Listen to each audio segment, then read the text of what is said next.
Well, a little bit of an update with the doctor yesterday in my knee is I went to immediate care.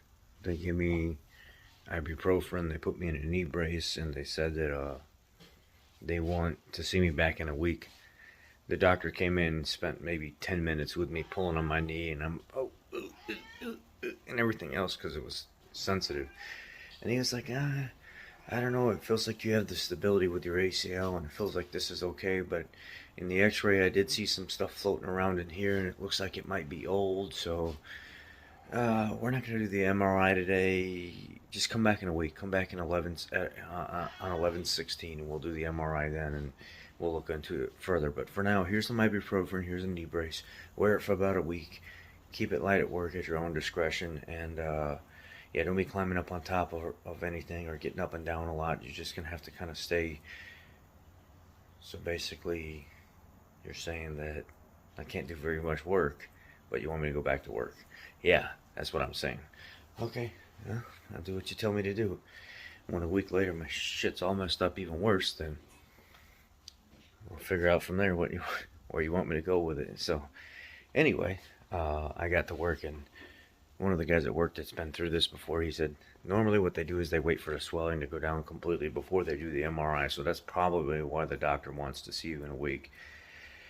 Normally from the time of injury, it'll take a couple weeks for the swelling to go down, and it just makes it for a more accurate MRI when the swelling isn't there. So I like that answer better, even though the doctor wasn't the one that gave that to me and somebody else had to give it to me.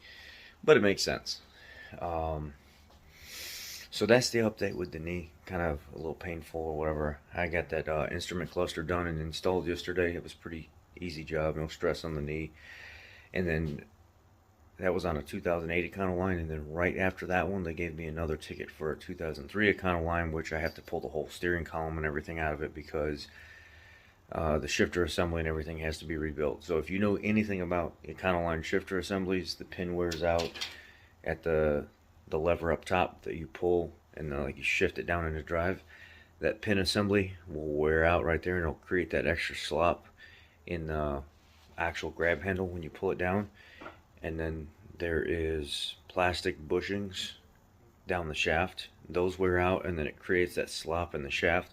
And then the bolts actually wear out as well, and sometimes those bridges break.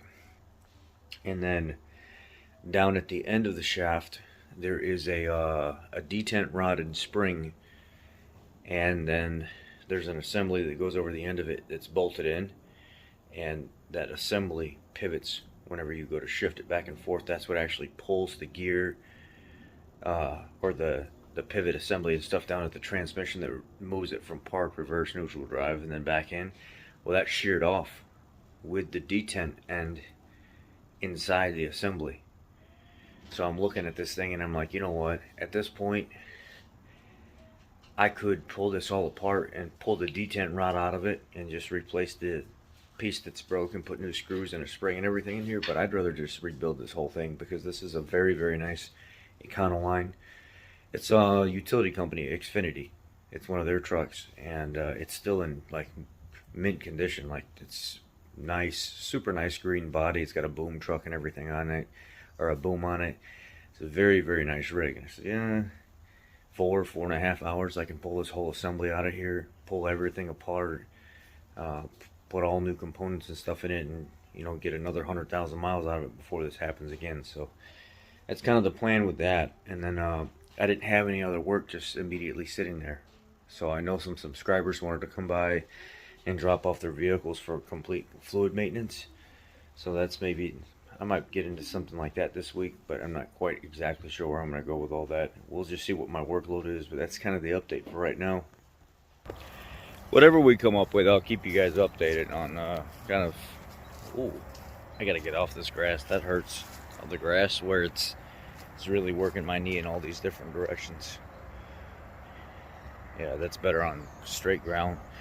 The grass is like tweaking my knee as I'm walking, and I'm trying to stabilize myself on the uneven surface, and it's like creating a tension pocket. And as long as I'm on flat ground, I'm good. But as soon as I start walking on surfaces that are a little uneven, it starts pulling my knee different ways, and it hurts.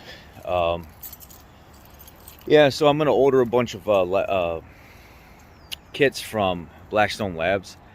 So all that oil that I have, all those different types of oils that I have that are still brand new, I'm gonna send them all off brand new and get them tested, and we'll have a control basically, brand new versus after 5,000 miles. It's gonna take a while, guys, to get through all this, but it is what it is. Um, so that's one of the things I'm gonna work on today. I'm gonna get a hold of Blackstone Labs and get that ordered. I have about 6 kits. I need about probably a dozen more plus. You guys want to hear the cold start? Maybe you do, maybe you don't.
Two hundred 253,000 miles.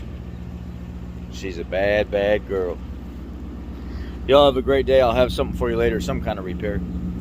Hope y'all slept well. Hope you feel good. Hope you feel strong, kind of thing. Hope mentally you're all right. And take care. Love y'all. Have a great day.